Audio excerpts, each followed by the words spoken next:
आ रहा है रमजान शरीफ का महीना, बटेंगे इफ्तारियां अमीरों की चौखट पे, लगेगी लाइन गरीबों की गुर्बत का बनेगा तमाशा।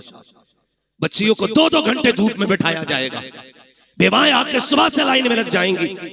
सेठ साहब सहरी खा के जब सोएंगे ना तो 12 बजे से पहले उठेंगे नहीं वो। उस लाइन में कितनी गरीब बच्चियां बैठे बैठे थक गई, इस अमीर ज़ादे हरामखोर को क्या पता है। मत बांट ऐसी इफ्तारी, नहीं चाहिए तेरे घर का ऐसा राशन जो किसी गरीब की गुर्बत का तमाशा बनाए।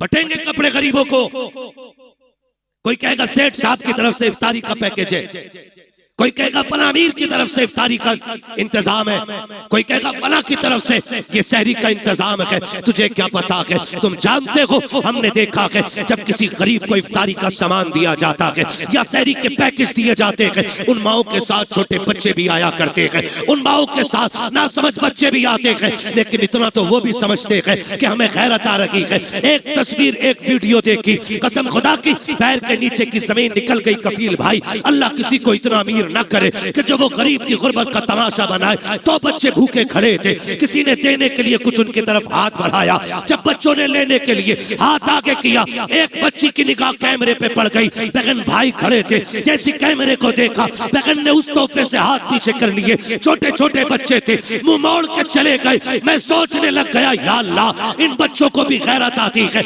लेकिन इन बेगैरतों को गैरत क्यों नहीं आई। जब बच्ची के सामने कैमरा आया, उसने मुंह फेर लिया और उसने ये सोचा होगा हम फाके तो रह सकते हैं लेकिन इज्जत का सौदा नहीं करेंगे। खुदा के वास्ते किसी की इज्जत को पमाल ना करना, अगर देना है रात के अंधेरे में देना, अल्लाह तेरी कब्र के अंधेरे को उजाले में बदल डाले।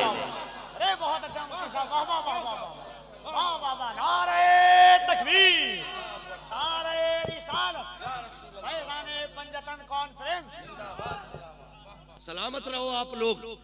मैं एक बात कहना चाहता हूं, हम नेकी करते तो तमाशा बनाते।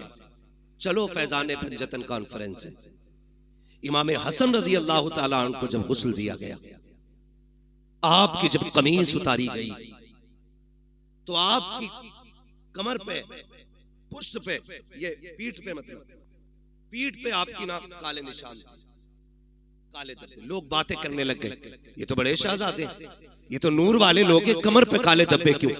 जब ये बातें हुई ना तो आपके गुलाम थे, कहने लगे वादा किया था आका ने कि किसी से बताना मत, लेकिन आज इज्जत की बात आ गई तो बोलना पड़ रहा है।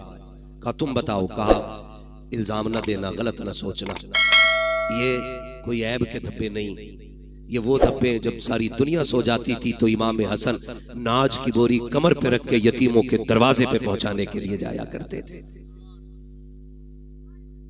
और आपके विसाल के बाद ये राज खुला कि 100 बेवाओं का चूल्हा इमाम हसन के दरवाजे से चला करता था। 100 यतीमों का चूल्हा इमाम हसन की चौखट से चलता था। एक दिन ना आपके शहजादे ने कहा अब्बा ये बोरी मैं पहुंचा दूं। फरमाने लगे ना बेटे, ये किसी का राज है, राज रहने दे। उन्होंने अपने बच्चों से भी राज नहीं खोले। आज हम तमाशे बना देते, तमाशे बना देते, जलील करते। पैगंबर का अखलाक देखे, हुजूर के इस अखलाक ने पूरी दुनिया में इनकलाब पैदा किया। आज भी कसम खा के कहता हूं, मैं खुल के कहता हूं, हमारी नमाजें देख के कोई मुसलमान नहीं होगा, हमारे हज देख के मुसलमान नहीं होंगे लोग, हमारी ज़कात देख के मुसलमान नहीं होंगे। अगर अखलाक हुजूर वाले हो जाएं तो आज भी लोग कलमा पढ़ना शुरू कर देंगे। आज भी अखलाक की जरूरत है, अच्छे अखलाक की, जो हमारे बीच नहीं है। ये मत समझना मैं नमाज को हल्का कर रहा हूं, मैं नमाज ये कहना चाह रहा हूं नमाज पढ़ो ना पढ़ो नहीं, नमाज दीन का सतून है। ये कर्ज है, ये तो पढ़नी पढ़नी है, ये तो हर हाल में अदा करनी है, ये तो पढ़ के ही मरना है, मगर साथ जो करना है ना वो ये भी रखना है। अखलाक बड़ी चीज है। कसम खा के कहता हूं, माफ कीजिए, मैयतें होती हैं यहाँ, बोले डर क्यों रहे हो, कहोगे हाँ तो मर थोड़ी जाओगे। लोग मरते हैं कि नहीं, देखे जनाजे, आपने देखा होगा जब बंदा मर जाता है घर के आगे कुर्सियां पड़ती, बीच में कुर्सी यतीमों के चचा की होती है, चचा होता है तो ताऊ की होती है, बीच में कुर्सी डाल के बैठता है। लोग आते हैं ताजियत के लिए। माफ कीजिएगा बहुत कड़वा बोल रहा हूं, शायद आपके मिजाज के मुताबिक ना बोल रहा हूं, लेकिन मेरा उसूल है, मैं आईना हूं, दिखाऊंगा दाग चेहरे के, जिसे खराब लगे सामने से हट जाए, मसला ही कोई नहीं। आज हमारी कंडीशन ये है, जब कोई यतीम हो जाता है तो सगा चचा यतीमों का कुर्सी डाल के बैठते हैं। इधर यतीम बेटी बैठी होती है, इधर यतीम बेटा बैठा होता है, और यूं गले में हाथ डाल के आज बैठा है, तसल्ली दे रहा है उसको, तसल्ली दे रहा है। लोग आके कहते हैं, लोग कहते हैं यही ये बच्चे मरने वाले के, तो बच्चे आने वालों का मुंह देखते हैं, फिर रोने लग जाते हैं। फिर चचा हाथ रख के कहता ना, बाप चला गया है, चचा मौजूद है। बहुत अच्छे लगे ये वादे, बहुत अच्छे थे ये लहजे। जब कभी यतीम का माथा चूमा जा रहा था, जब कभी यतीम को सीने से लगाया जा रहा था, लेकिन किसे पता था कि ये सिर्फ दिखावा है, ये सिर्फ नामो नमूद है, आज तीजा है, इसलिए चचा के करबट में यतीम बैठा है। आज 40वां है, इसलिए चचा की गोद में यतीम बैठा है, ताकि रिश्तेदारों को पता चल जाए ये जो भाई है ना, ये अपनों से बड़ा प्यार करता है। लेकिन 40वें के गुजरने की देर होती है, जब वही यतीम बच्चे अपने घर की भूख की शिकायत लेकर के, अपने चूल्हे की ठंडे होने की शिकायत लेके सगे चचा के दरवाजे पर आते हैं और सगे चचा से कहते हैं, चचा आज 3 दिन हो गए घर में कुछ पका नहीं है, माँ दाल रोटी बनाती रखी है, आज चचा दाल भी खत्म हो गई है। पहली बार चचा दे देता है, दूसरी बार दे देता है, लेकिन जब तीसरी बार यतीम आके कहता है चचा आज 3 दिन से कुछ नहीं खाया है, फिर यही चचा कहता है कि मैं तुम्हारे लिए तो नहीं कमा रहा हूँ, कहां से लेकर के आऊं। और कई बार तो इतने जालिम होते हैं भाई, जो सगे भतीजों से कहते हैं तुम्हारा बाप मर गया, तुम्हें हमारे ऊपर छोड़ के चला गया है, खुदा के वास्ते कभी यतीमों को ताने ना देना, अगर देने हो तो कभी गले से ना लगाना, इसलिए कि हम जानते हैं यतीम गैरत वाले होते हैं। ये जो तुम्हारे दरवाजे पे आते हैं इसलिए नहीं आए कि इन्हें बेगैरती लेकर के आई है, ये तो इसलिए चले आए, तूने उस दिन सर पे हाथ रख के कहा था भतीजे कभी जरूरत पड़ जाए तो दरवाजे पे आना, कभी कमी महसूस हो बाप की तो मुझे आवाज दे लेना।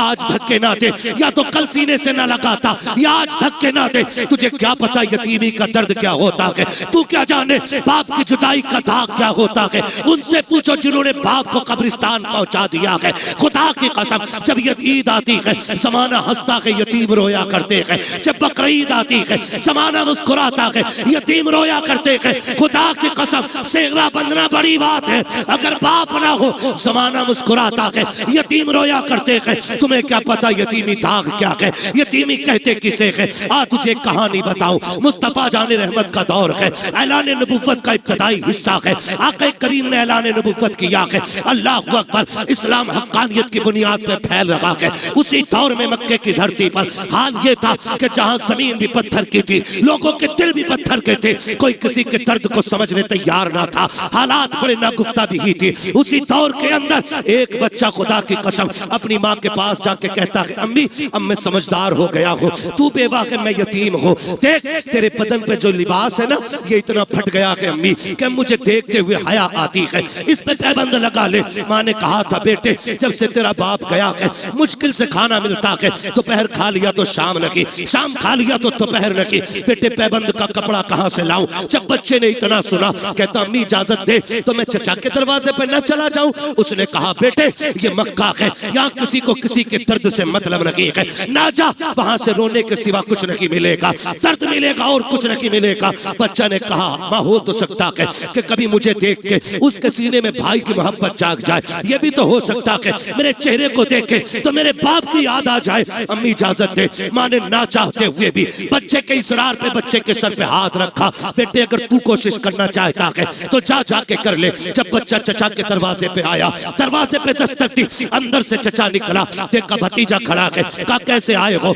उसने हाथ जोड़ के कहा देख आज तक फाके में कट गई, हमने कभी रोटी नहीं मांगी, हमने पूरी जिंदगी काट दी, आज तक तुझसे सवाल नहीं किया। चचा एक मोहताजी ले आई है, मजबूरी में आना पड़ा है। कहा कौन सी मजबूरी। कहा मेरी माँ ने जो कपड़े पहन रखे हैं वो इतने फट चुके हैं कि बदन जगह जगह से दिख रहा है, इसलिए आया हूँ एक चादर दे दे ताकि माँ का बदन छुप जाए। जैसी इतनी बात बच्चे ने कही है, चचा ने धक्का दिया, कहा तेरा बाप मेरे ऊपर बोझ बना के गया था, नहीं ये तुम्हारे लिए एक फूटी कौड़ी भी। बच्चे ने बदन झाड़ते हुए कहा, सच कहा था मेरी माँ ने, यहाँ कोई किसी का दर्द सुनने वाला नहीं है। जब बच्चा रोता हुआ चला, रास्ते में हुजूर के सहाबी से मुलाकात हो गई, हाथ पकड़ा, कहने लगे बच्चे बात क्या है? उसने कहा मैं दर्द का मारा हूँ, मेरा दर्द मेरे सीने में रहने दे। कहा नहीं बता तो सही, शायद मैं तेरे काम आ सकूं। जब बच्चे ने इतनी बात सुनी है, कहता क्या करोगे? लोग रो के सुनते हैं, हंस के उड़ा देते हैं। उसने कहा बता तो सही बात क्या है, रोया क्यों है? हो सकता है तेरे मर्ज का इलाज मेरे पास हो।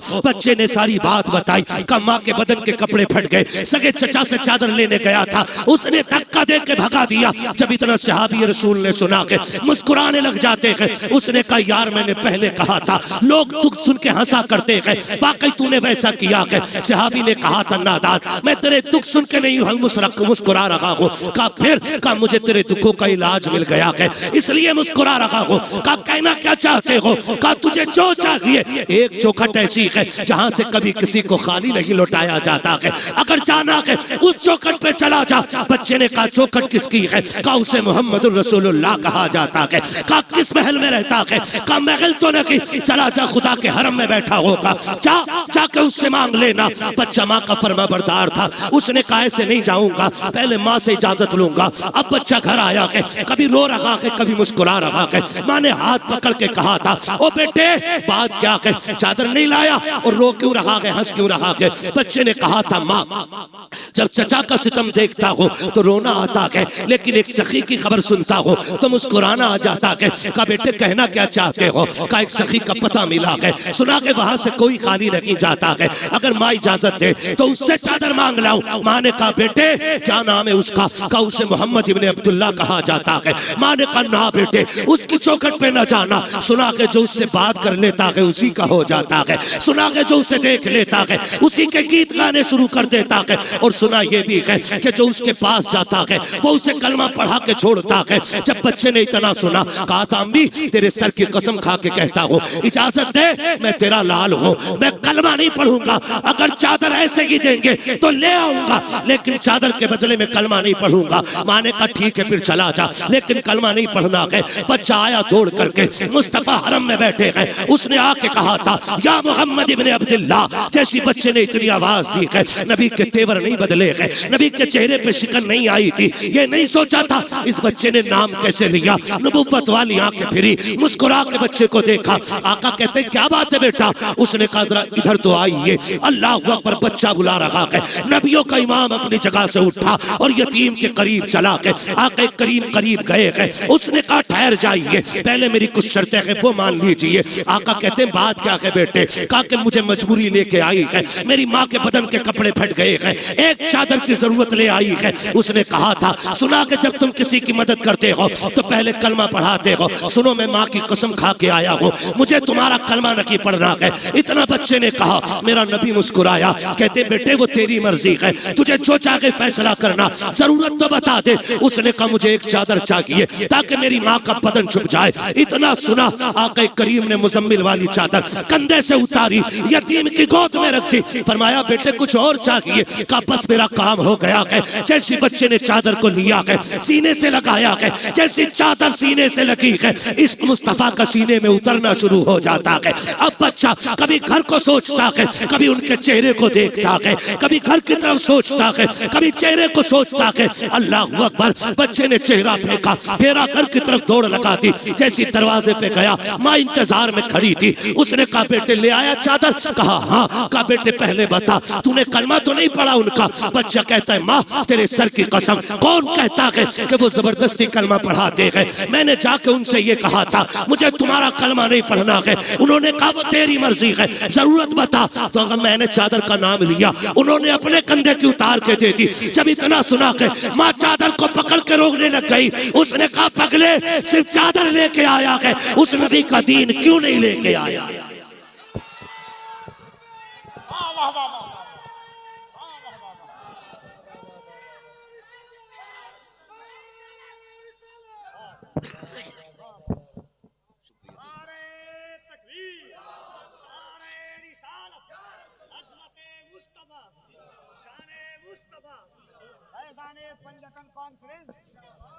उस्मान ने कहा था पगले खाली चादर लेके आया, उस नबी का दीन क्यों नहीं लेके आया? माँ मैं तेरा फर्माबरदार, तूने कहा था ना कलमा नहीं पढ़ना है। उसने कहा चल उस नबी की चौखट पे लेके चल, तू नहीं मुझे भी लेके चल। और जब माँ बेटी की उंगली पकड़ के हरम की चौखट पे आई, फिर बच्चे ने आवाज दी, हुजूर ने मुड़ के फिर देखा, आका करीम ने पूछा और क्या चाहिए? बरेली से आवाज आती, आता है फकीरों पे उन्हें प्यार कुछ ऐसा, खुद भीख दे और खुद कहे मंगते का भला हो। मंगता तो है, मंगता कोई शाखों में दिखा दो जिसको मेरे सरकार से टुकड़ा ना मिला। आका कहते और क्या चाहिए? हाथ जोड़ लिए बेवा ने, आना आमीना के लाल, आ तेरे कदमों पे जान निसार करूं। हुजूर आ गए, क्या बात है? का सिर्फ चादर न दे, अपने दामन में जगह दे दे, अपने दामन में जगह दे दे। हुजूर फरमाते ऐसी क्या जल्दी आ गई? उसने कहा जहां अपने ठुकरा देते हैं वहां तूने सीने से लगाया है, वहां तूने सीने से लगाया है। उस औरत ने कहा था महबूब अब जीना है तो तेरे कदमों में जीना है। ओ यार मैं कहना चाहता हूं, जब ये अखलाक हमारे लोग देखेंगे इंशाअल्लाह, कल भी दीन बढ़ रहा था फिर से बढ़ना शुरू हो जाएगा इंशाअल्लाह, मगर शर्त है अखलाक हुजूर वाले होने चाहिए। क्यों यतीम के सर पे हाथ रखा और फिर क्यों उसे धक्का दे दिया? मेरा नबी तो गैरों के सर पे हाथ रख रहा है, गैरों के सर पे हाथ रख रहा है। आता है फकीरों पे उन्हें प्यार कुछ ऐसा, खुद भीख दे और खुद कहे मंगते का भला हो। अभी सुना नहीं, शेर के अंदाज में कहा था, बताया था कि हुजूर ईद के दिन भी यतीम को सीने से लगाते हैं, ईद के दिन भी सीने से लगाते। हाथ जोड़ के पूछना चाहता हूँ अमीरों शहजादों पैसे वालों, अल्लाह तुम्हें अमीर रखे, तुम्हारी दौलत से कोई दुश्मनी नहीं, मगर सच बता मेरा बेटा ईद के दिन, तेरा बेटा ईद के दिन 10,000 के कपड़े पहने और उसी दिन कलमा पढ़ने वाले का बच्चा ईद के रास्ते में चने बेचे, तो क्या तुझे हुजूर का दीन याद नहीं आता? क्या इस बच्चे का हक नहीं था ये भी ईद के दिन नए कपड़े पहने? क्या इस बच्चे को यह हक नहीं कि ये भी ईद के दिन 2 रकात के लिए ईदगाह में जाए? क्या ये आज भी चने बेचेगा, आज भी खिलौने बेचेगा, आज भी इसके हिस्से की खुशियां नहीं? ओ यार तुम्हें क्या पता है, यतीमों के सर पे हाथ रख दिया करो, खुदा की कसम अगर वो राजी हो गया हो सकता है तेरी ईद की नमाज से ज्यादा सवाब यतीम की मुस्कुराहट में दे दिया। ये भी तो हो सकता है, अजर का मालिक अल्लाह है, वो जिस अजर से चाहे राजी होकर के सवाब दे दे। उसके खजानों में कमी कमी कमी नहीं है। हुजूर यतीम को सीने से लगा रहे। अजमेर वाले को सारे जानते, जानते ना अजमेर वाले बाबा को, सुनाने अपनी बर्बादी के अफसाने कहा जाते, तेरा दर छोड़कर खाजा ये दीवाने कहा जाते। हमेशा भीख हमने तो इसी चौखट से पाई है, हम अपना दामन उम्मीद फैलाने कहा जाते। सारे ही जानते अजमेर वाले आका को। सुने बात याद आ गई, सरकार गरीब नवाज जब छोटे थे ना, अम्मी ने नए कपड़े पहना के ईदगाह के लिए भेजा। जब निकले ना ईद की नमाज पढ़ने आए तो नए कपड़े थे, रास्ते में यतीम बच्चा खड़ा था, उसके कपड़े फटे पुराने थे, कंधे पे हाथ रखा, क्यों ना रखता, करीम इब्ने करीम है, सखी इब्ने सखी, ये नस्ल करीमों की लजपाल घराना है ना। कंधे पे हाथ रखा, यार तूने क्या उलिया बना रखा है, तूने ही नए कपड़े नहीं पहने? बच्चा रो के कहता मेरा कोई भी नहीं है, मेरा कोई भी नहीं है, कौन नए कपड़े पहना था? ना माँ है ना बाप है, मैं लावारिस हूँ। कंधे पे हाथ रखा का फरमाने लगे हम हैं ना, फिर लावारिस कैसा है? कहा आप ईद पढ़ने जा रहे हैं, इतनी जल्दी क्या करेंगे? फरमाने लगे ठीक है एक काम कर, 2 तेरे कपड़े पुराने हैं, 2 मेरे कपड़े नए हैं, ऐसा कर अपनी कमीज मुझे दे दे, मेरी कमीज तू ले ले, एक तेरा नया हो जाएगा, एक मेरा नया हो जाएगा, एक तेरा पुराना हो जाएगा, एक बोल सकते, एक तेरा पुराना हो जाएगा, एक मेरा पुराना हो जाएगा। कपड़े बदल लिए, घर आए, माँ ने बेटे का हाल देखा, मोइन जी अम्मी का 2 नए पहन के गया था, एक पुराना किधर से पहन के आया? अम्मी एक गरीब खड़ा था, उस पे कपड़े नहीं थे, उसकी कमीज मैंने ले ली और अपनी कमीज उसे दे दी थी। तब माँ ने कहा था मेरे लाल तू बड़ा गरीब नवाज है। आज तक दुनिया गरीब नवाज कह रही है, आज तक दुनिया गरीब नवाज कह रही है। हाथ जोड़ के कहना चाहता हूँ खुदारा अपनों के दर्द बांटो, आज दर्द बिखरे पड़े हैं, जलसों की कमी नहीं है, महफिलों की कमी नहीं है, खतीबों की शोरा की कमी नहीं है, मेरे जैसे कितने निकम्मे फिर रहे हैं। आज कमी है तो अहले दिल की कमी है, आज कमी है तो दर्द समझने वालों की कमी है। हाँ अगर किसी का दर्द देख के तेरी आंख में आंसू ना आए तो फिर जाके रात को लेट के सोच लुक़्मे हलाम के है, ये तरबियत अच्छी नहीं हुई है। खुदारा रवैये अच्छे करें, हम तो अपनों के ना हो सके, गैरों से क्या उम्मीद, गैरों को क्या उम्मीद हमसे होगी? दर्द बांटने के आदी बने, एक दूसरे को प्यार बांटे, एक दूसरे को मोहब्बतें बांटे। आप देखें तो सही, आप जिंदगी के हालात देखें और बख्शिश देखें, नवाजिशें देखें, आप कैसे कैसे नवाजा जाता है। बात बढ़ जाएगी क्योंकि अभी एक मुकम्मल शायर को सुनना है हमें और आपको, ठीक है ना। बात 3 बजने को आ गए हैं, ठीक है। किसी को कहीं जाना है, किसी को कहीं जाना है, लेकिन जाने से पहले एक दुआ के उजाले अपनी यादों के हमारे साथ रहने दो, न जाने किस गली में जिंदगी की शाम हो जाए। जाना नहीं है तवज्जो है सारे लोगों की। करूं बात आगे, दर्द बांटा करो, एक दूसरे की जरूरत समझा करो, एक दूसरे की जरूरत समझा करो। अभी पढ़ दो, ये शजरा तो आने से पहले ही फरमाइश आ गई थी, मैसेज पहुंच जाते हैं पहले। अरे वो शजरा जरूर सुनाना, कभी कभी मन में आता खाली शजरा सुनाओ निकल ले, है ना। चलिए खैर, आपकी मोहब्बत है, मैं बात पूरी करने लगा हूं। कहते हैं जरा या रसूल अल्लाह, जितने थक गए हैं वो आहिस्ता से, और जो अभी नहीं थके वो कहते हैं जोर से या रसूल अल्लाह। माशाअल्लाह कोई थका ही नहीं है, कोई थका ही नहीं। अल्लाह आपको सलामत रखे। आप देखें हालात हुजूर से जब कोई कहता ना मैं यतीम हूं, तो हुजूर सर पे हाथ रख के उसके रोने लग जाते थे। साहबा ने पूछा हुजूर यतीम के साथ आप ये प्यार करते हैं और रोने लग जाते हैं? फरमाते हैं जब किसी यतीम को देखता हूं ना मुझे अपना दौड़ याद आता है। इसलिए आपसे मेरी गुजारिश है, अल्लाह तौफीक दे, अपने रिस्क में यतीमों का हिस्सा रखिएगा, अपने हिस्से में, अपने रिस्क में बेवाओं का हिस्सा रखिए, और अल्लाह के नाम पे तिजारत कीजिए। कसम खा के कहता हूं, कलकत्ता के समंदर की मछली भी आपको उतना नफा नहीं देगी जितना रब के नाम पे की गई गरीब से तिजारत आपको नफा दे जाएगी। ये याद रखिएगा, लोग समझ नहीं पाते इन पे इतने पैसे क्यों आ रहे हैं, इन पे इतने क्यों आ रहे हैं। ये तो देखिए लगा किधर रहा है, कोई तो अमल होगा ना। पूछ कभी तन्हाई में आकर के क्या करते हो जी, तो कोई ना कोई ऐसा अमल इन लोगों का जरूर मिलेगा जो पता चलेगा कि वो अल्लाह से तिजारत करके बैठे हैं। खुदा आपको सलामत रखे। ये नस्ल करीमों की लजपाल घराना है। हुजूर ने सबसे प्यार किया। सहाबा फरमाते औरत आ गई, सारे लोग उसको पागल कहते थे, बहुत देर तक हुजूर से बात करती रही। जब वो चली गई तो सहाबा ने कहा हुजूर आपका वक्त बड़ा कीमती है और आप एक पागल औरत से इतनी देर तक बात करते रहे। मेरे नबी ने मुस्कुरा के कहा दुनिया उसे पागल समझकर ठुकराती है, क्या मैं भी उसे मुंह न लगाऊं? आका फरमाते हैं जिसे कोई सीने नहीं लगाता उसे आमिना का लाल सीने से लगाने के लिए आया है। ये अखलाक पैदा करें, ये दिलों में गुंजाइश पैदा करें, अपनों के लिए जगह बनाएं। और खैर रह गई हुजूर की बात, हमसे उनकी बराबरी तो नहीं हो सकती, उनकी नकल करने की कोशिश करें।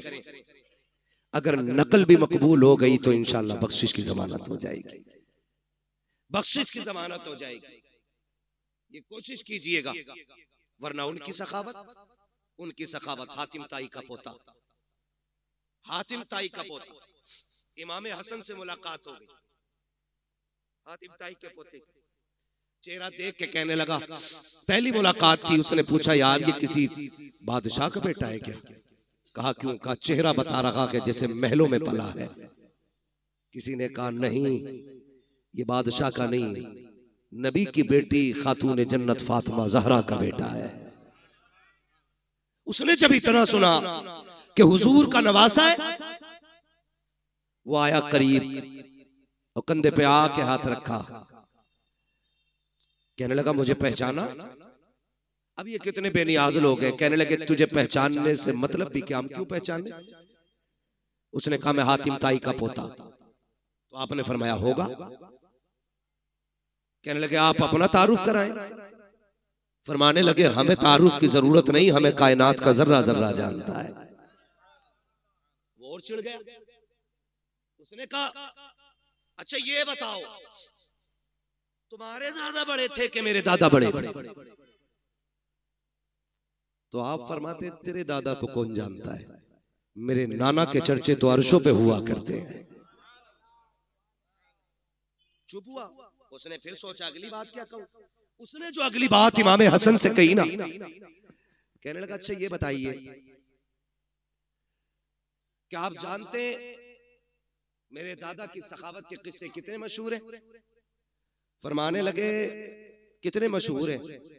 उसने कहा दुनिया जानती है, मेरे दादा के महल के 7 दरवाजे थे। कितने बोले? 7 दरवाजे। फिर का सखी इतने बड़े थे कि अगर फकीर आता पहले दरवाजे पे आता, वहां से भी भीख दे दी जाती, फिर वही फकीर दूसरे दरवाजे पे आता। का इतना सखी था मेरा दादा कि धक्का नहीं देता, भीख देता था। का फिर वही फकीर तीसरे दरवाजे पे आता, का फिर धक्का नहीं मिलता, भीख मिलती। का एक एक करके 7 दरवाजों पे जाता था, भीख दी जाती थी। का मेरा दादा इतना सखी था, 7 दरवाजों से भीख देता था। मेरा इमाम मुस्कुरा के कहता ये भी कोई सखावत है? उसने कहा कहना क्या चाहते हो? कहा कि सुन, तेरे दादा के महल के 7 दरवाजे और एक फकीर पहले दरवाजे पे मांगता, फिर दूसरे पे, फिर तीसरे पे। फरमाने लगे दूसरे पे तभी जाता था ना जब पहले से जरूरत पूरी नहीं होती थी। ये भी कोई सखावत है कि दूसरे दरवाजे पे तब गया जब पहले से जरूरत पूरी नहीं हुई। और कब कंजूस इतना बड़ा था तेरा दादा कि दूसरे से भी भला पूरा नहीं हुआ, फिर वो तीसरे पे आया। का तीसरे से भी जरूरत पूरी नहीं हुई। का अब तो ये कह कि दरवाजे खत्म हो जाते थे, जरूरत खत्म नहीं होती थी। का ये तेरा दादा है और एक मेरा नाना है, 7 दरवाजे नहीं, एक चौखट है और एक चौखट से जिसे एक बार दे देता है उसकी पुश्तों को कभी मांगने की जरूरत नहीं पड़ती।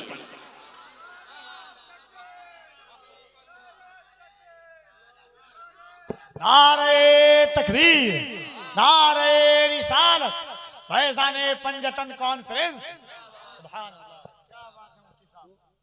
कौन देता है देने को मुंह चाहिए, देने वाला है सच्चा, देने वाला है सच्चा हमारा नबी। आखिरी बात अर्ज कर दो, तवज्जो है। अल्लाह से हुजूर का सदका मांगे।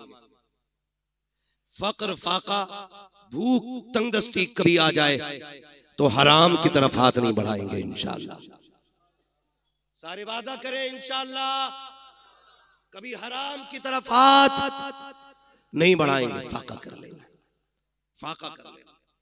फाका करना ऐब नहीं है, हराम का एक दाना खाना भी ऐब होता है। जिस तरह गलत दवा डालने से फसल तबाह हो जाती है, उसी तरह गलत रोजी खिलाने से नस्ल तबाह हो जाती है। इसलिए कभी हराम नहीं खाना। हलाल की बरकत ही अलग होती है। हलाल के लुक्मे खाने वालों की नस्लें कभी फरीद बनती हैं, कभी निजाम बनती हैं, कभी बख्तियार काकी बनती हैं, कभी साबिर कलियरी बनती है, कभी अहमद रजा बनती है, कभी मुस्तफा रजा बनती है। हाँ, ये हलाल खाने वालों की नस्लों की बरकत है। जो हलाल खाते गए ये उनके लुकमों की अल्लाह ने बरकतें रखी हैं। और यहाँ तो सारी सरकार सुरकाही के मानने वाले लोग बैठे है ना। सरकार सुरकाही तशरीफ लेकर के गए, सफर करते थे, तांगे से घोड़े से गए, उतरे और किसी मुरीद ने घोड़ा लिया, कहीं बांध दिया। अब हजरत की तो मेहमान नवाजी चली रही थी। किसी ने सोचा लाओ हजरत के घोड़े को भी चारा डाल दे। तो वही पास के खेत से ना कुछ काटा और डाल दिया। थोड़ी देर बाद हजरत को खबर पहुंची, घोड़ा बीमार हो गया। आप आए, देखा, कहने लगे बताओ बांधा किसने था? यहाँ किसने बांधा था ला करके? हुजूर फला ने बांधा था। कहा इसे खिलाया क्या था? कहा हुजूर इसे चारा डाला था। चारा कहाँ से लाए थे? कहा खेत से काटा था। कहा पूछा था मालिक से? कहा नहीं। फरमाते हैं बस मेरे घोड़े को कोई बीमारी नहीं लगी है। कहते हैं पूरी जिंदगी ना मैंने हराम का खाया है ना मेरे घोड़े ने हराम का खाया है। कहते हैं ये जो बीमारी समझ रहे हो ना, ये बीमारी उस हराम हरियाली की है जो बिना इजाजत तुमने मेरे घोड़े को खिला डाला।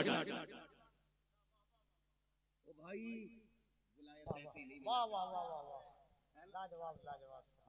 ऐसे ही नहीं मिला करती है।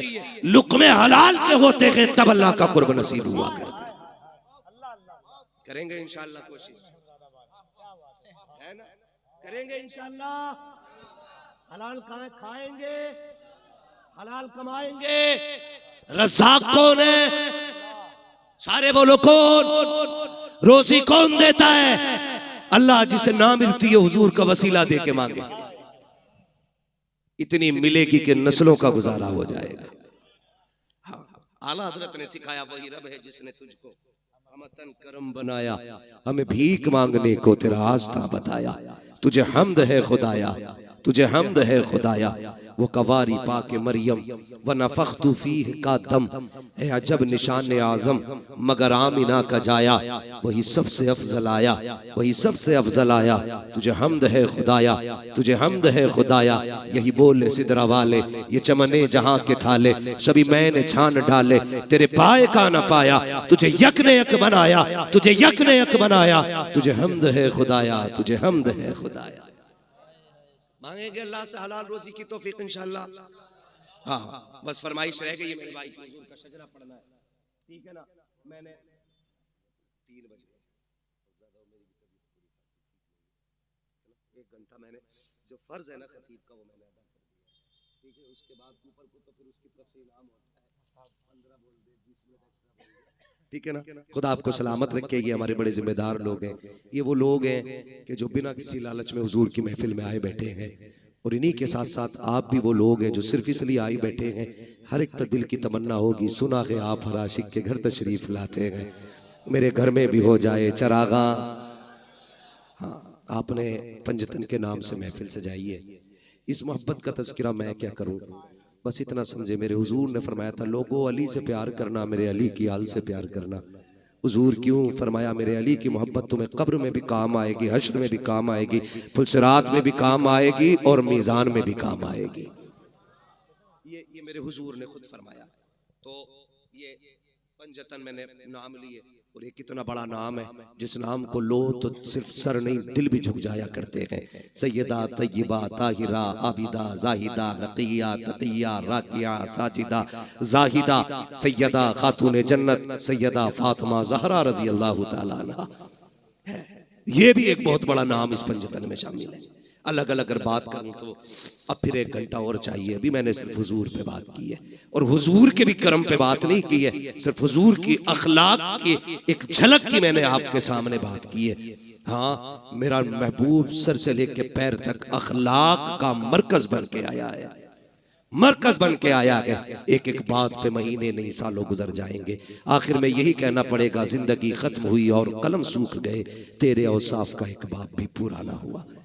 हाँ, मेरे जैसे 1400 साल से कितने आए और आकर के चले गए और आके जाते रहेंगे, लेकिन हुजूर के जिक्र का हक कमा हक हुआ अदा नहीं हो सकता है। मेरी पूरी तकरीर ये थी कि हमें हुजूर के अखलाक का एक पल ये लेना है कि हमें इंशाअल्लाह गरीब यतीमों की दिखावे के लिए नहीं, रब की रजा के लिए मदद करेंगे इंशाअल्लाह। हाँ, वरना बड़े बेगैरत होते। एक खजूर 3 लोग, एक केला 5 लोग। फोटो मैंने देखा बरेली शरीफ में खानका के अंदर का मसला था।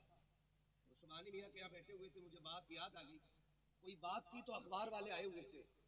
जैसी फोटो खींचने की बारी आई ना तो लोगों ने ये नहीं देखा कि सज्जादा नशीन बैठे हुए, फोटो के चक्कर में उनके ऊपर चढ़ गए। उन्होंने गुस्से में कहा सालिमो इतना लालच फोटो खिंचवाने का है। फिर कहने लगे ये कौम इतनी जालिम हो गई है, फोटो के चक्कर में अगर आला हजरत पे भी चलना पड़े तो ये चढ़ के फोटो खिंचवा ले। ये शोहरतों की भूख है जो किसी गरीब की गुर्बत का तमाशा बना देती है। मुट्ठी बंद करके दे, तेरा क्या जाता है? और जो तू दे रहा है माँ के पेट से लेके तो पैदा नहीं हुआ, ये दिया किसने? बोले सारे किसने दिया? अल्लाह ने दिया। कभी यतीम देखा करो तो ये सोच के सर पे हाथ फेर दिया करो, शुक्र है अल्लाह ने मेरे बच्चों के सर पे उसके बाप का साया रखा है। ये भी तो हो सकता था उसका बाप जिंदा होता और तेरे बच्चे यतीम होके गलियों में टहल रहे होते। करम है उसने साया बना रखा है।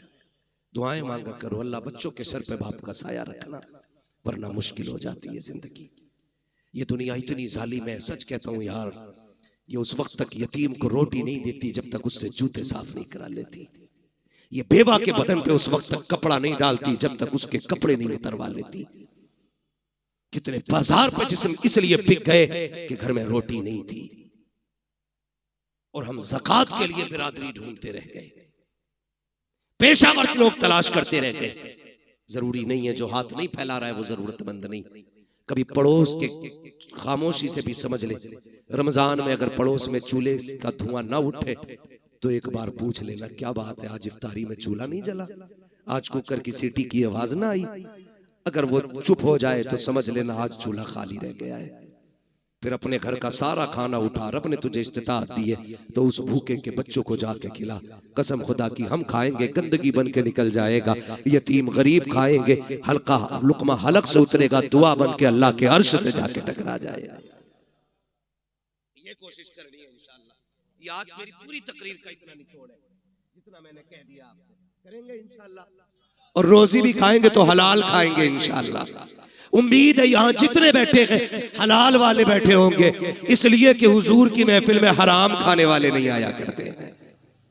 यही उम्मीद की जाए ना। अब ठीक है, जिन्हें शजरा सुनना जरा बोल दे सुभान अल्लाह। इतनी जोर से कहने पे तो मैं नमाज जनाजा नहीं पढ़ाऊंगा।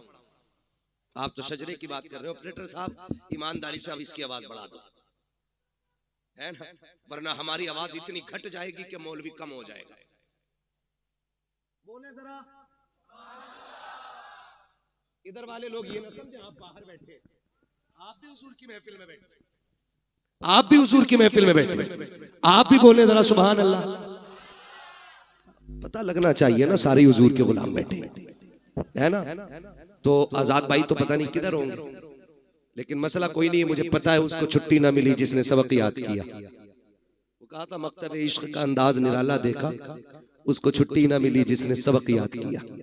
ठीक है ना, उल्टा ही हो जाता। अक्सर जो है ना दावत करने वाला बांटने वाला भूखा रह जाता है, कभी साके कभी फाके, कभी अकेला ही बैठा रह जाता है और कभी सारी बांटने में खत्म हो जाती है। तो जिम्मेदारी बड़ी चीज होती है, बड़ी चीज होती है। अल्लाह इन्हें सलामत रखे। इस जलसे की उम्र कोई ईशा से लेकर फजर तक नहीं है, जब से तारीख मुकर्रर होती है तभी से जलसे का आगाज हो जाया करता है। दुआ करें अल्लाह इन लोगों को सलामत रखे। इन्हीं लोगों के जरिए मुझे आप तक ये बात कहने का मौका मिल गया है, वरना न बुलाया होता ना मुझे आपसे ये बात करने का मौका मिलता। ये भी तो हो सकता है इस महफिल में कोई इतना अच्छा बैठा हो जिस पर नजर पड़ जाए तो अल्लाह मुझे बख्श दे। क्या पता कौन इस बड़ी महफिल में एक जन्नती बैठा हो। कोई तो आया होगा ना, जहां 40 होते वहां एक वली होता है, तो यहाँ तो 40 नहीं कई 40 बैठे। अगर मैं कहूं कई 40 में बैठे तब भी कोई गलत नहीं है, क्योंकि हम तो सुन्नी लोग हैं। हमारा उम्र 40वां है तो फिर महफिल में 40वां क्यों नहीं होगा, है ना। नहीं मत बुलाओ बेचारों को, काम में लगा रहने दो, बस मुझे शजरा पढ़ना। अब जरा बोलते हैं सुभान अल्लाह। भाई मोहम्मद अली फैजी साहब पढ़ेंगे, ये याद रखिएगा। तो इतनी भी बचा के ना रखो कि सारी फैजी साहब को आवाज दे दो, कुछ हमारे कहने पे भी निकाल लो। जरा आप बोल दे सुभान अल्लाह। अच्छा ये चालाकी तो नहीं है कि पिंडाल से अलग बैठो, कोई सुभान अल्लाह ना कहना पड़ जाए। इन्हें कैमरे को देख के ऐसी फीलिंग आ रही है जैसे कि हम किसी कॉन्फ्रेंस में आए हैं और देश के मुद्दे पे अहम बात करनी है। मैंने पहले ही कहा था इन्हें साइड में रखा करो, कसम से ये इतनी बड़ी दीवार बन जाती है कि महफिल की सारी रौनक ही खत्म हो जाती है। ये साइड में रहनी चाहिए, आइंदा कभी सामने ना होना, वरना फिर बीच में उठवाया जाएगा तो फिर अच्छे नहीं लगोगे। उनकी तरह तुम्हें भी बोरिया लेके टहलना पड़े, ठीक है ना। बोल सकते तो बोले सुभान अल्लाह और जोर से। बहुत कंजूस है कलकत्ता के लोग, आप तो ये कह रहे बहुत अच्छा सुनते हैं, अच्छा इसीलिए नहीं बोल रहे। बोले जरा सुभान अल्लाह। अच्छा सुनने का मतलब ये कि सुने पे अमल किया जाए। मैं बोलने कह रहा हूं तो ये चुप रह रहे हैं, इसका मतलब सुन ही नहीं रहे। दिल से सुन रहे, कानों से सुनिए। बोले जरा सुभान अल्लाह। आदम के बेटे शीश, मेरा हाथ का इशारा हो तो समझ जाना मौलवी सांस लेना चाह रहा है। उस सांस के चक्कर में तुम्हें सुभान अल्लाह की सीधी बात है जी, तुम सुभान अल्लाह कहोगे मुझे सांस लेने का मौका मिल जाएगा। उसी की आड़ में हम सांस ले लेंगे, अल्लाह राजी होगा, आपको नेकी मिलेंगी, और जब आपको मिलेंगी वो इतना करीम है फिर अपना भी नाकाम हो ही जाएगा। साथ ना छोड़िए, मैं नमाज जनाजा नहीं पढ़ा रहा हूँ कि तकबीर पूरी करके रुकूंगा। मैं शजरा पढ़ रहा हूँ, जहां आप छोड़ देंगे वहां से मैं छोड़ दूंगा। ये बिल्ले वाले बता रहे हैं कि शायद यही कमेटी वाले बैठे हैं, है ना। आज पंजतन महफिल वाले लोग हैं, इंशाअल्लाह क़यामत में पंजतन से प्यार करने वाले कह के उठाए जाएंगे, है ना। बोले जरा सुभान अल्लाह। आदम के बेटे शीश, पीछे वालों घर से खा के भी आए हो या खाली लंगर के सहारे आए हो? भूख लग रही है तो मशवरा मानना, घर से खा के भी आया करो ताकि सुभान अल्लाह कहने की ताकत बनी रहा करे, है ना। अब जो खा के आए सिर्फ वही बोले सुभान अल्लाह। आदम के बेटे शीश, शीश के बेटे यानस, यानस के बेटे कैनान, कैनान के बेटे मेलाइल, मेलाइल के बेटे ब्यारत, ब्यारत के बेटे इदरीस, इदरीस के बेटे मुतवशिक, मुतवशिक के बेटे लबक नेक नाम, लबक नेक नाम के बेटे नूह, नूह के बेटे साम, साम के बेटे जुला, जुलात के बेटे शालिक, शालिक के बेटे आबिर, आबिर के बेटे दाता, दाता के बेटे रावा, रावा के बेटे सारू, सारू के बेटे नाखुन, नाखुन के बेटे तारिक, तारिक के बेटे इब्राहिम खलीलुल्लाह, इब्राहिम खलीलुल्लाह के बेटे इस्माइल ज़बीहुल्लाह, इस्माइल ज़बीहुल्लाह के बेटे केदार, केदार के बेटे अवाम, अवाम के बेटे हमल, हमल के बेटे साबित, साबित के बेटे सलमान, सलमान के बेटे रईसा, रईसा के बेटे इलियासा, इलियासा के बेटे औद, औद के बेटे हव्वा, हव्वा के बेटे अदनान, अदनान के बेटे मोहित, मोहित के बेटे नदार, नदार के बेटे मुदिर, मुदिर के बेटे इलियास, इलियास के बेटे मुदरिका, मुदरिका के बेटे खदीमा, खदीमा के बेटे किनाना, किनाना के बेटे नदर, नदर के बेटे मालिक, मालिक के बेटे फार, फार के बेटे गालिब, गालिब के बेटे लुई, लुई के बेटे काब, काब के बेटे मुर्रा, मुर्रा के बेटे किलाब, किलाब के बेटे कुसई, कुसई के बेटे अब्दे मनाफ, अब्दे मनाफ के बेटे हाशिम के, हाशिम के बेटे अब्दुल मुत्तलिब के, अब्दुल मुत्तलिब के बेटे अब्दुल्लाह के, अब्दुल्लाह के बेटे मोहम्मद रसूलुल्लाह। सुभान नारे तकबीर, नारे रिसालत, अज़मते मुस्तफा, खानदाने मुस्तफा, नस्ले मुस्तफा, नारे हैदरी, फैज़ाने पंजतन कॉन्फ्रेंस। बस जो हुए गलत उनको माफ फरमाए रब्बे कायनात। जिंदगी ने दिया साथ, फिर होगी मुलाकात, चमन रहा फूल खिलेंगे, जिंदगी रही फिर मिलेंगे, मुसाफिर हैं हम भी, मुसाफिर हो तुम भी, किसी मोड़ पर फिर मुलाकात होगी। फकीरान आए सदा कर चले, सदा खुश रहो ये दुआ कर चले। सारे लोग कलमा शरीफ पढ़ लीजिए, ला इलाहा इल्लल्लाह मुहम्मद रब्बी मिन कुल्ली ज़ंबिन व अतूबु इलैहि व मा अलैना इल्लल बलाग। अस्सलामु अलैकुम व रहमतुल्लाहि व बरकातुहू। ये अलग बात है कि जब तक रोटियां मैसर नहीं हो रही थी तो लोग आला हजरत करते रहे। जब टुकड़े सीधे हो गए तो कहते हैं आला हजरत की जरूरत नहीं। तो फिर हम ये कहते हैं तेरा खाए तेरे गुलामों से उलझे, है मुनकरा जब खाने गुर्राने वाले। तो आला हजरत इमाम इश्क मोहब्बत ने हमें पंजतन का एहतराम सिखाया। अगर आप पहले नाम की बात करें तो वो कहते हैं सरवर कहूं के मालिक व मौला कहूं तुझे, बागे खलील का गुले ज़ेबा कहूं तुझे, तेरे तो वस्फ़ बेतनाही से है बरी, हैरान हूं मेरे शाह में क्या क्या कहूं तुझे। और जब उन्हीं की अजमत अल्लामा हसन रज़ा बयान करते हैं तो बड़ी बात कह जाते हैं, कहते हैं फ़कत इतना सबब है इन्हें कादे बज़्म महशर का कि उनकी शान महबूबी दिखाई जाने वाली है। हम तो ये मानते हैं कि क़यामत भी उन्हीं के लिए कायम की जाएगी, इसलिए कि जो नहीं मानते थे क़यामत में उन्हें दिखाया जाएगा कि रब ने महबूब को कितनी अजमतें अता फरमाई है। इसलिए क़यामत सजाई जाएगी ताकि जो मुनकिर है उन्हें आज एहसास हो जाए मुस्तफ़ा की शान क्या है। मानेंगे वहां, फिर मेरा इमाम कहता आज ले उनकी पना, आज ले उनकी पना, आज मदद मांग उनसे, कल न मानेंगे क़यामत में अगर मान गया। मैं समझता हूं यहाँ पे सारे हुजूर के गुलाम बैठे, बुरा ना मानिए मैं थोड़ा कड़वा हूं मिजाज का, मुझे हजम कर लिया, बर्दाश्त कर लिया। आजाद भाई और इनके कमेटी के लोगों ने, हर किसी को हजम भी नहीं होता क्योंकि बात जो कड़वी लगती है मैं मुंह पे कह ही देता हूं। यहां एक बंदा बता दो जो हुजूर का गुलाम ना हो। सारे हुजूर के गुलाम है ना? बोले अगर बोल सकते तो बोले, ऐसा नहीं कलकत्ता में तो आपको बोलना बिल्कुल नाजायज है। सारे हुजूर के गुलाम है ना? सारे गुलाम है ना? बूढ़े जवान बच्चे सारे गुलाम है ना? तो फिर मैं हाथ जोड़ के कहता हूं किसी बच्चे को हकीर समझ के धक्का न देना, इसलिए कि बच्चे ने भी उसी नबी का कलमा पढ़ा है जिसका कलमा तूने और मैंने पढ़ा है।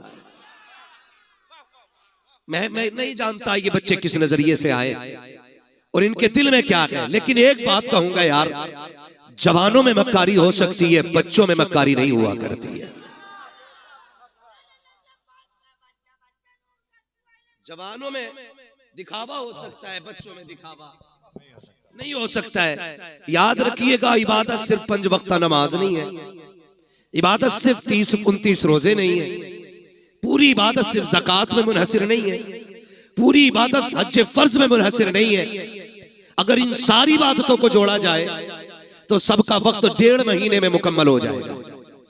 बहुत ज्यादा वक्त लग जाएगा, तो इसके अलावा जोड़ेंगे तो 2 महीने में ये सारी इबादतें मुकम्मल हो जाती हैं अगर वक्त जोड़ा जाए तो। बाकी के बचते हैं 10 महीने, उसमें भी तो कोई इबादत होगी, उसमें भी तो कोई नेकी होगी।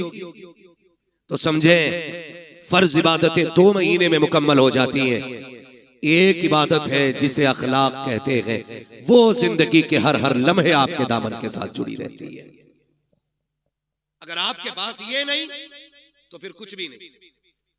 मेरी बात कान खोल के सुन लीजिएगा, अगर अखलाक तल्ख है, अगर लहजों में कड़वाहट है, अगर ख्याल में गुरूर और घमंड है, तो फिर अल्लाह इबादतें मुंह पे मार देगा। आपकी इबादतें कम रह गई आपकी मजबूरी की वजह से, और फिर साथ अखलाक की दौलत लेके आओ, अल्लाह करीम है, वो अपने करम से आपको माफ कर देगा। लेकिन याद रखें, अखलाक भी बड़ी अहम दौलत है, आज ही हमारे पास नहीं है। आज इसकी सबसे बड़ी कमी हमारे पास है। आप देखें तो सही, मैं आऊं, कुर्सी आलीशान ना हो तो मूड खराब हो जाता है, लोग उठ के खड़े ना हो तो ख्याल आता है ये उठे क्यों नहीं मेरे लिए, इन्होंने इस्तकबाल क्यों नहीं किया मेरा, इन्होंने हाथ क्यों नहीं चूमे मेरे। फरमाया गया हुजूर की महफिल हो ना तो फिर गद्दी तलाश न कर, जगह जूतियों में मिल जा तो बैठ जा।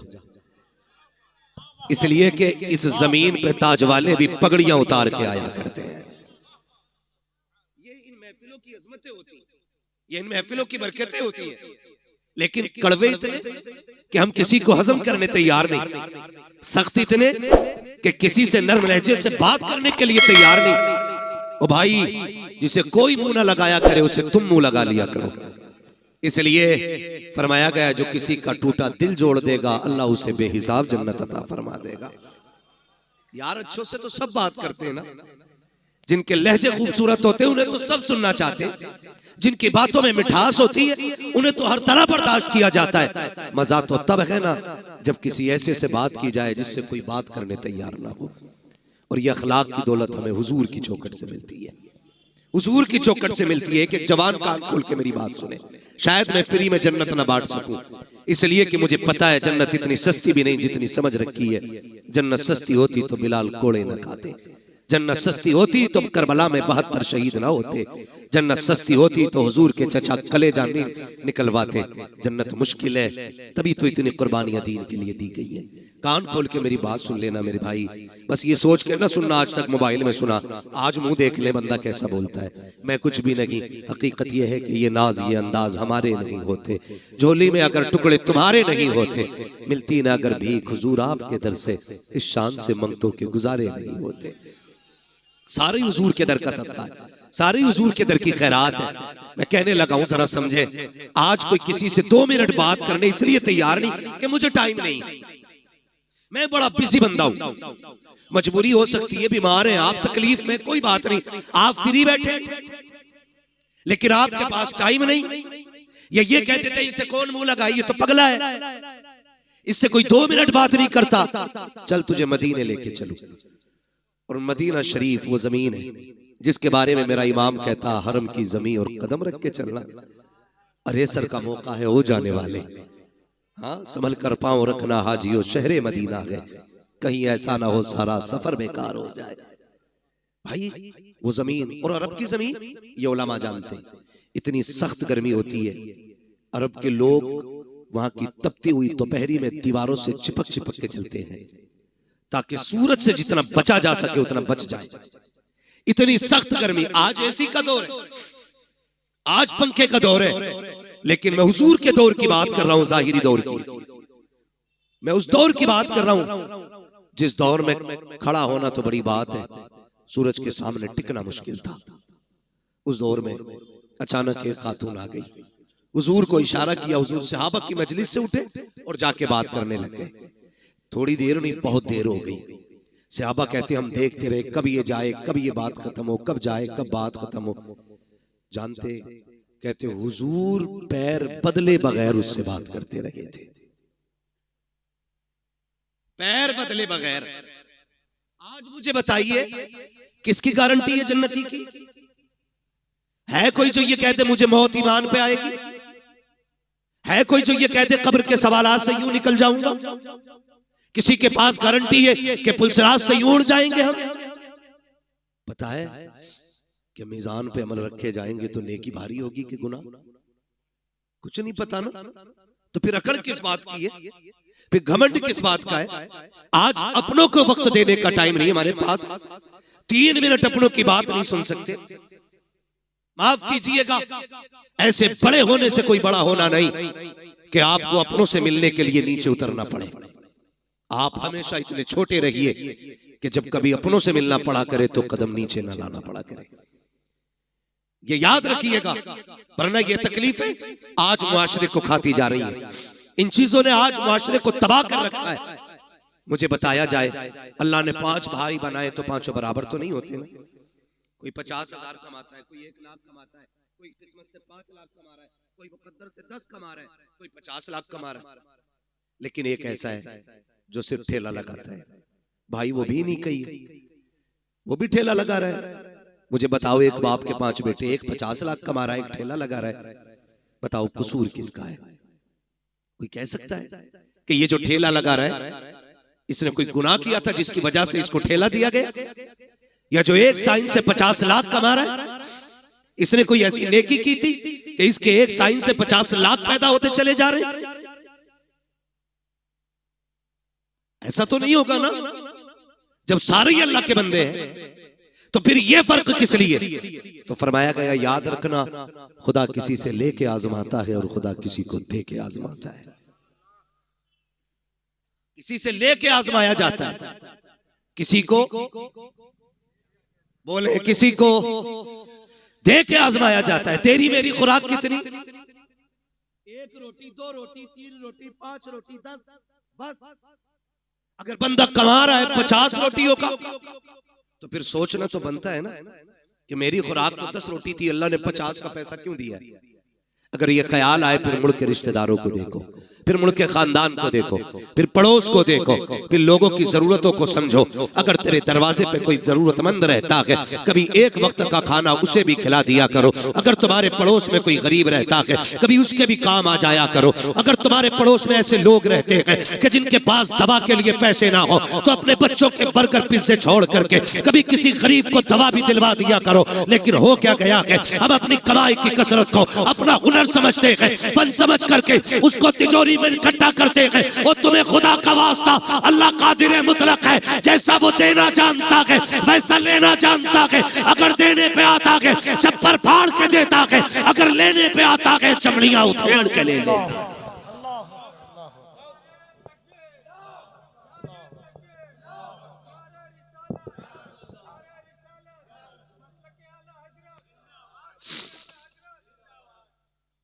ये सबसे ज्यादा जरूरी है कि हम अपने पड़ोसी के दर्द को समझें,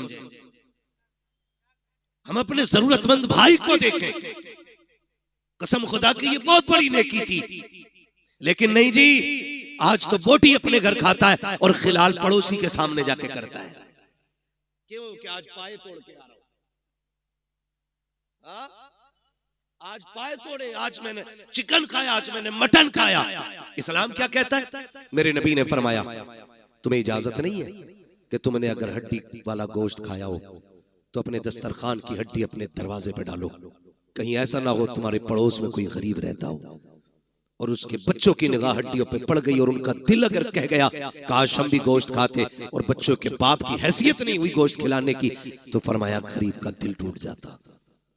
हमारा इस्लाम तो पड़ोसियों के सामने हड्डी डालने की इजाजत नहीं देता। हम तो खिलाल इसलिए करते हैं ताकि मेरे चर्चे होने चाहिए, इसके दस्तरखान का आला खाना होता है, इसके बच्चे अच्छे से अच्छे खाया करते हैं। और तुम्हें खुदा का वास्ता हुजूर के दिए हुए दीन को समझने की कोशिश करें, पहचाने हमारा तरीका क्या होना चाहिए। आज हालात ये है कि नामवरी के लिए हम करोड़ों रुपए बेटों की शादियों में तो उड़ा दिया करते हैं, लेकिन जरूरतमंद लोग जाकर के हॉस्पिटल में देखो 2-2 रुपए की दवा के लिए तरसते रहते हैं। काश उन्हें वक्त पे पैसा मिल जाता, शायद किसी को हार्ट की गोली मिल जाती, किसी का ब्रेन हेमरेज होने से बच जाता, किसी की किडनी बच जाती। लेकिन करे क्या, हमें सिर्फ अपना नजर आया, इसलिए कौम का बेड़ा गर्क होता जा रहा है। और हमने सारी जन्नत सिर्फ मस्जिदों में जाके ढूंढी है। और तुम्हें खुदा का वास्ता मस्जिदों में भी जाया करो, लेकिन कभी कभी हॉस्पिटल चले जाया करो। हो सकता है तेरे 100 रुपए से किसी गरीब की जान बच जाए। खुदा की कसम, अगर ऐसा हो गया काबे वाला भी राजी हो जाएगा, मदीने वाला भी। नारे तकबीर, नारे रिसालत, फैज़ाने पंजतन कॉन्फ्रेंस। सुभान अल्लाह।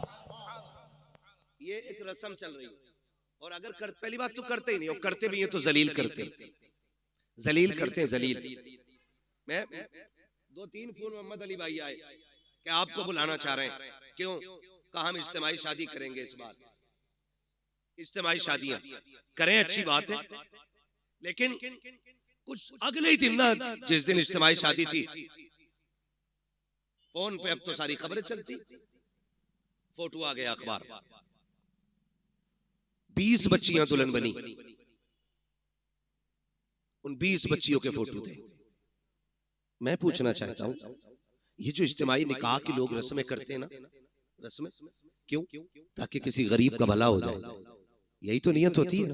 बोले हैं और होनी भी चाहिए, लेकिन आप फोटो देखो ना, कसम खुदा की एक बच्ची का मुंह पर नहीं था उठा। आप हमें बताएं, कभी किसी गरीब को जलील करने से पहले हमें यह ख्याल क्यों नहीं आता कि इसी लाइन में कल मेरी बेटी भी तो हो सकती है। आज जो ये गरीब लड़के दूल्हा बने हैं, इसमें मेरा बेटा भी तो हो सकता है। क्यों नहीं सोचते हम? अल्लाह के लिए बईद है? नहीं, समझे जरा, सोचे, अल्लाह कादिर मुतलक है। अगर किसी की बात ना गवार गुजर जाए ना, तो जब वो जमीन में घुसेड़ता है ना, तो कोई बचाने वाला नसीब नहीं होता है। हुए नामवर बे निशा कैसे कैसे, जमीन खा गई आसमां कैसे कैसे। आज अखलाक नहीं हमारे पास। पहली बात तो मदद करने तैयार नहीं, और करते भी हैं तो जलील करते हैं, हम जलील करते हैं।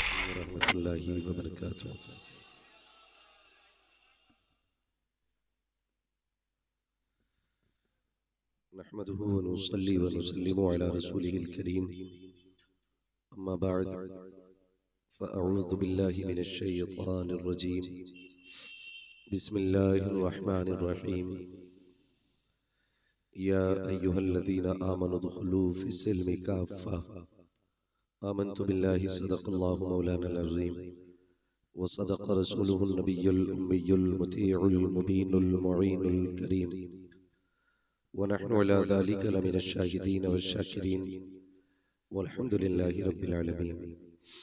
या खुदा बहरे जनाबे मुस्तफ़ा इमदाद कुन, या रसूल अल्लाह अज़ बहरे खुदा इमदाद कुन, या शहीद करबला, या दाफ़िए करबो बला, गुल रुखा शहज़ादे गुलगों क़बा इमदाद कुन, गौसे आज़म बने बेसरो सामा मददे, क़िबले दी मददे, काबे ईमा मददे, बगिरदा बे बला उफ्ताद कश्ती, मदद कुन मदद कुन मदद कुन, या मुईनुद्दीन चिश्ती क़ादरी यमनारे, या गौसे आज़म मीज़नम, दमज़ शेख अहमद रज़ा खां क़ुत्ब आलम मीज़नम, बलगल उला बिकमालिही, कशफ़त दुजा बिजमालिही, हसनत जमीउ ख़िसालिही, सल्लु अलैहि व आलिही।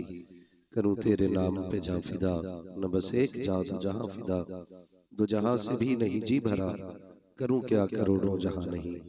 जिसको अपने नबी से जितनी मोहब्बत का एहसास हो, कोशिश करें उतनी ही आवाज़ के साथ रसूल और आले रसूल की बारगाह में दुरूद और सलाम की डालियां निछावर कर लें। पढ़ें बावाज़े बुलंद, अल्लाहुम्मा सल्ली अला सय्यदिना व शफ़ीइना व नबीना व मौलाना मुहम्मदिन मअदिनिल जूदि वल करम व आलिहि व अस्हाबिहि व बारिक व सल्लिम सलातन व सलामन अलैका या रसूल अल्लाह सल्लल्लाहु तआला अलैहि वसल्लम। मैं सबसे पहले मुबारकबाद पेश करता हूँ आज़ाद भाई और इनके तमाम अहबाब रुफ़क़ा यानी तमाम अरकान कमेटी बानियाने जलसा, जिन्होंने बेपनाह अनथक कोशिश और काविश के बाद हर साल की तरह इस साल भी फैज़ाने पंजतन के नाम से इस हसीन महफिल को सजाकर हमें और आपको अल्लाह और उसके रसूल की बातें करने का मौका फराहम किया। परवरदिगार आलम इन तमाम अफराद को दिन दुनी रात चौगनी तरक्कियां अता फरमाए। ये बड़ी खुशनसीबी की बात है कि एक ही मिंबर पर हिंदुस्तान के बड़े बड़े नामवर शुअरा मौजूद हैं और इनके साथ में मेरे जैसा कमील बंदा भी आपके सामने हाजिर है। ये इन तमाम लोगों की करम फरमाई है, अरकान कमेटी की मोहब्बतें हैं कि बहुत दूर से बुला करके इस जगह बैठने का मौका दिया। अल्लाह रब्बुल इज़्ज़त हमें हक सुनने, हक बोलने और हक पे अमल करने की तौफीक अता फरमाए। हजारों साल नरगिस अपनी बेनूरी पे रोती है, बड़ी मुश्किल से होता है चमन में दीदावर पैदा। अभी आपने बड़े खूबसूरत लबो लहजे में नकीब अहले सुन्नत अक्सर जलसों की जरूरत भाई कफील अंबर साहिब क़िबला से खूबसूरत शायरी मुलाहिज़ा की। उनसे पहले आपने भाई सैफ रज़ा कानपुरी साहब, जिनको आज पूरी दुनिया हुजूर की नात के हवाले से जानती है, उनसे पहले भाई अज़मत रज़ा भागलपुरी, आपने ये के बाद दीगरे एक एक करके सुना है सबको। मेरे बाद भी इंशाअल्लाह भाई मोहम्मद अली फैजी साहब क़िबला को सुनेंगे। अज़ीज़ाने मिल्लत इस्लामिया, ये है दामन ये है गिरेबा, आओ कोई काम करें, मौसम का मुंह तक थे रहना काम नहीं दीवानों का। जिस नाम से इस महफिल को सजाया गया है, ये नाम इतना बड़ा है कि अगर इस नाम को दरवाजे पे लिख दो तो बलाएं भाग जाया करती हैं। जब कभी वबाई मर्ज फैला करते हैं तो फिर एक शेर दरवाजे पे लिखा जाता है, ली खमसतुन उतफी बिहा हर्रल वबाइल हातिमा अल मुस्तफा वल मुर्तवा वबनाहुमा वल फातिमा। अगर पंजतन के हवाले से बात की जाए तो रातें नहीं, जिंदगानियां कम पड़ जाएंगी, लेकिन इन 5 तनों की हकीकत और अजमत बयान नहीं हो सकती है। मेरा इमाम कहता है, क्या बात रज़ा उस चमनिस्ताने करम की, ज़हरा है कली जिसमें हुसैन और हसन फूल। दूसरी जगह मेरा इमाम कहता है, तेरी नस्ले पाक में है बच्चा बच्चा नूर का, तू है ऐने नूर तेरा सब घराना नूर का। मैं पूरी जिम्मेदारी के साथ एक बात कह दूं, लोग चिढ़ जाते हैं आला हजरत के